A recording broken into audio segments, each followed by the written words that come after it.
Hey guys, this is John, and I'm playing Bondarov in the 15-minute pool on ICC. Let's play a French against Bondarov.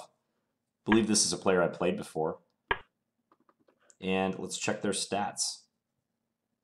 They have a peak 15-minute rating of 1913. We will play the winner French. And do I want to go for a main line, or should I play this like funky b6 sideline? I'm going to play knight e7 and be like uber flexible. Just make a good, solid developing move, not commit to anything. He plays a3. He says, I want you to Check. take. Okay. Now I have a soft spot for this b6 line, and I think I'm going to play it because some of the main lines of the French are like very sharp, and I'm not comfortable with them. Whereas this line is one I know that positional themes are often just as important as tactical ones, if not more Check. so. So that's why I'm going down this line. Okay, so he plays bishop here. This is kind of a move to disrupt my development. If bishop to d7, I can't bring the bishop to a6 anymore. So probably I should play just c6 and then bishop a6 to follow.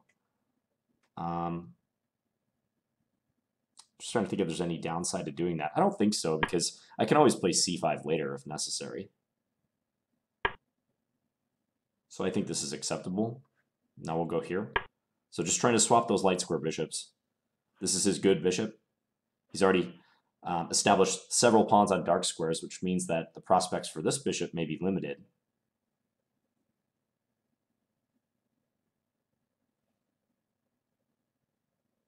I don't think this line is like anything that white has to be too concerned about, but I've noticed that in this line, routine moves can get white into trouble. That's what I like about it. So he just plays knight to f3. The g5 square is a bit vulnerable for me, so I have to keep that in mind. I don't really want to castle, because if I castle, there is the possibility of bishop takes h7, king takes h7, knight g5 check, the Greek gift sacrifice, and then king g8, queen h5.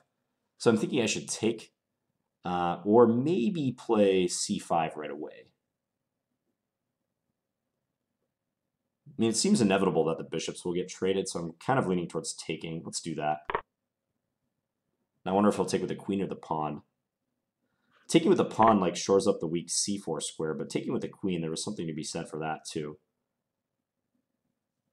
Okay, well, I think castling is fine now. Let's just do that.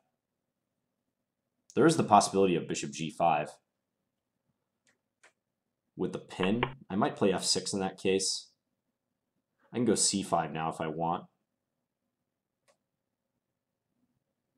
Yeah, I probably should play that. Let's do that. I want to get this knight out, preferably to c6. So I feel this is useful.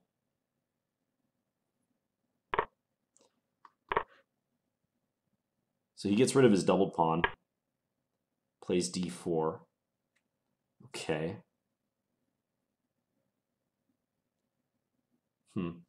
So if I move my queen to defend that pawn, where do I want my queen? Queen a5 or queen c7, a little more modest? There's pluses and minuses to both.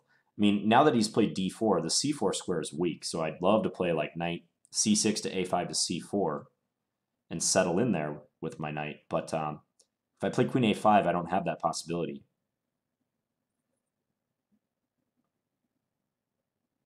At the same time, I mean, queen a5 is putting pressure on the c3 pawn. I kind of like that aspect of it. Let's just play queen c7. We'll settle for this one. I'm really curious if he's going to try to attack me on the king side, or if he's going to play, maybe something a little more positional like this, trying to bring the bishop to a3 more than likely. Maybe now I'll go knight d7, and then at bishop a3, I have this knight always protecting this pawn. Let's do that. Bishop a3, maybe rook b8, just to occupy the file first.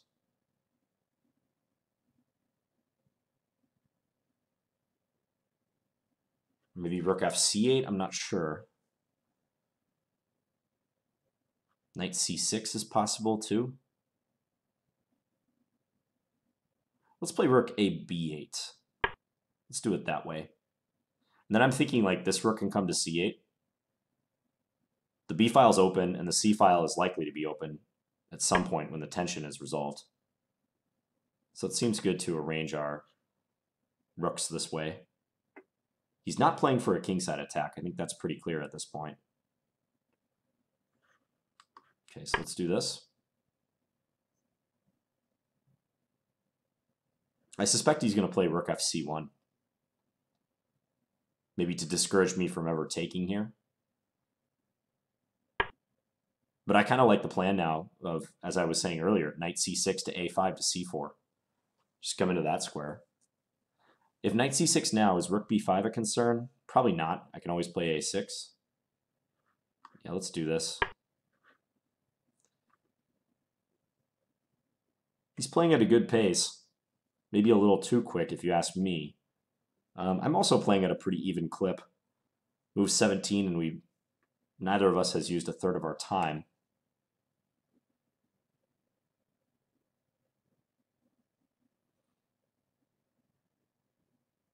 I just think he had maybe a couple tough decisions there that might have warranted some time usage. Because now it looks like I'm achieving my plan pretty effortlessly. So knight a5 to c4, what's he going to do about that? This just looks good.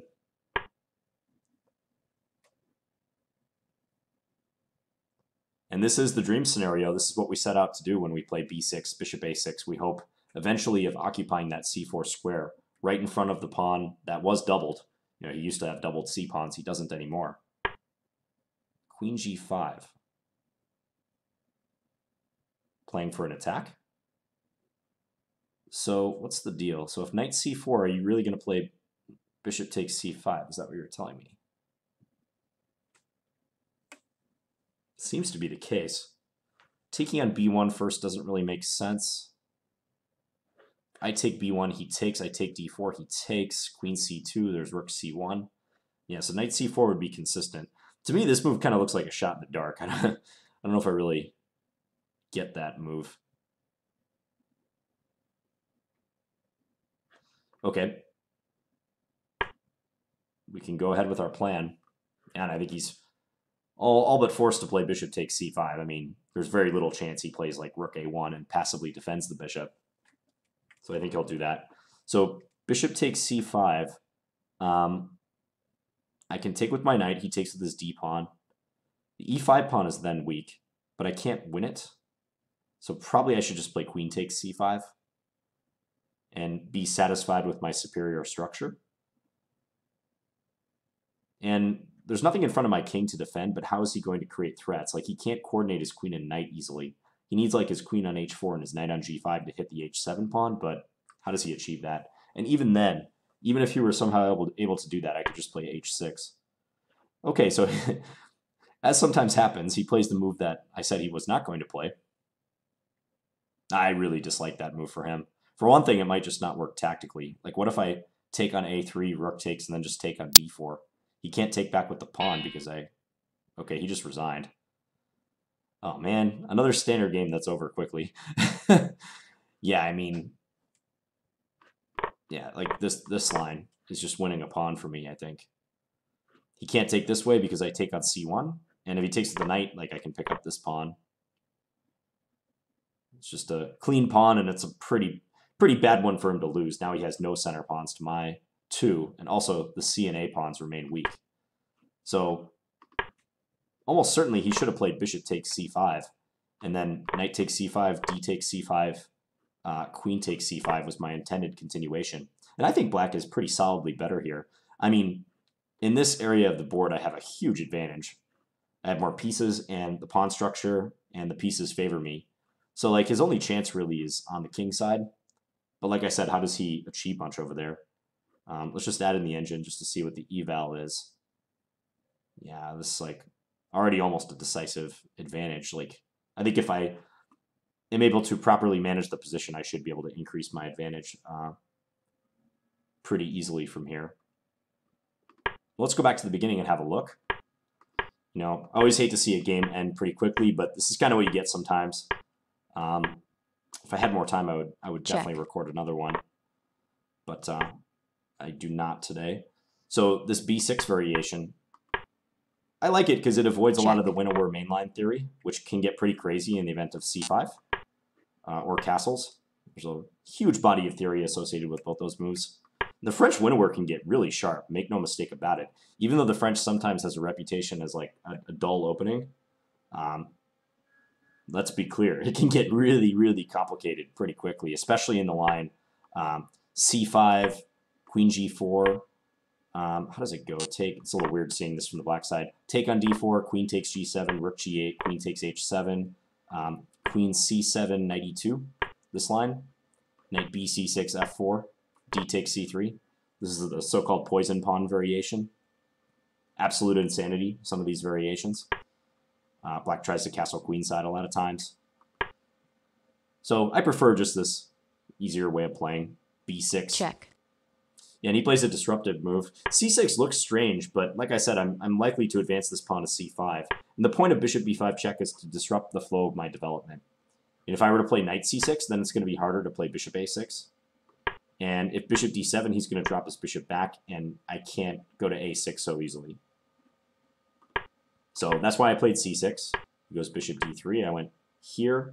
And it might be the case that he should play a move like queen g4 in order to attack g7 and try to extract some concession from me in defending that pawn.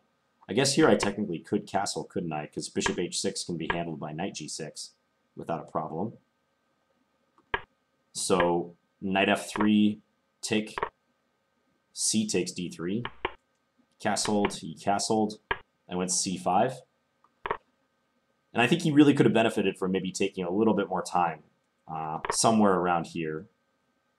I think he just kind of reeled off some normal-looking moves and found himself in a position where he was lacking a plan, let's say. It's hard to say, though. I'm not really sure what I would do as white. I mean, I honestly kind of already like black's position. I think it's easier to play with the better pawn structure. Black just has a more compact position. White has some weaknesses already. Yeah, if I were white, I would have thought seriously about throwing in like queen g4 and trying to do something dynamic on the king side before agreeing to just play like a middle game where black is able to achieve their strategic goals, like getting the knight to c4 and whatnot. Because, I mean, the opening battle has already been won by black, I think, at this point. I've equalized without any trouble. So d4, and I was debating the merits of queen c7 versus queen a5. And I didn't like queen a5 because that's the square I want my knight to end up on. Even though it is a little bit more aggressive in attacking the c3 pawn, I think that's the only benefit of this move over queen c7. Queen c7 also defends the knight on e7, which is kind of handy. So he went a4. I played knight d7. I think this is the best grouping of the knights, because if I play knight bc6, then bishop a3, and it's hard to defend this pawn. I'd have to take on d4. And then this bishop has a strong diagonal to work with, and then pinned. The knight on e7. So knight d7, bishop a3. I played rook a b8. Yep, computer likes it. Also likes rook f c8 immediately. So I can afford to abandon the king side because he's already kind of showed that he's not interested in like using his dark square bishop over there. And I haven't moved any of these pawns, so there's nothing really for him to attack. We haven't like exposed ourselves over there. Yeah, and I think pulling the battle towards the queen side is in black's favor here. Even though white still has a small space advantage with like the way his center pawns are situated, my compact position and the ability of my knight to sneak into that c4 square is probably the bigger factor. Like this move, queen d2, like let's see how long he spent on that. Not long at all. 9 seconds. I mean, yeah, it connects the rooks, but it looks like a superficial move. You can see the eval goes down. It's like a half pawn advantage. Computer thinks queen d3 is better. That probably is a more useful square. From there, he can put a rook on b1 to dispute the file. Maybe he can even get into a6 later.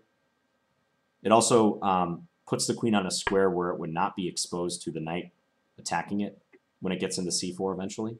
This looks pretty nice for black still, but... Oh yeah, and also knight g5 could be a threat, attacking h7, so that's why the computer wants me to take a timeout and play h6. So that's the type of move you got to avoid. You know, just a kind of a thoughtless, logical, but superficial move. So rook f c8. He played rook a b1. Yep, and I get to begin this knight maneuver. If he takes on c5, trying to take advantage of the momentary absence of my queen and attacking c5, he would lose this pawn. So I could just take, and this pawn is very likely to drop off. I still might get a knight to c4. Awesome position for black still.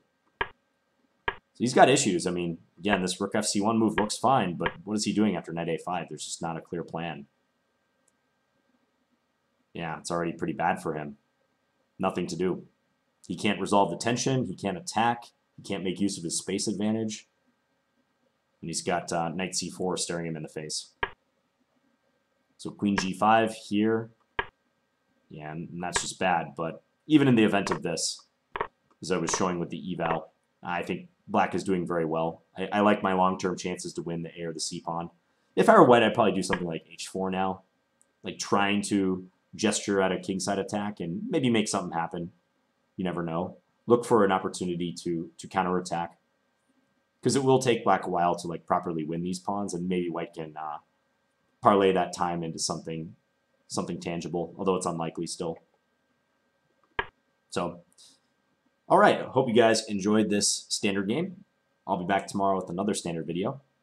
Talk to you guys later. Bye.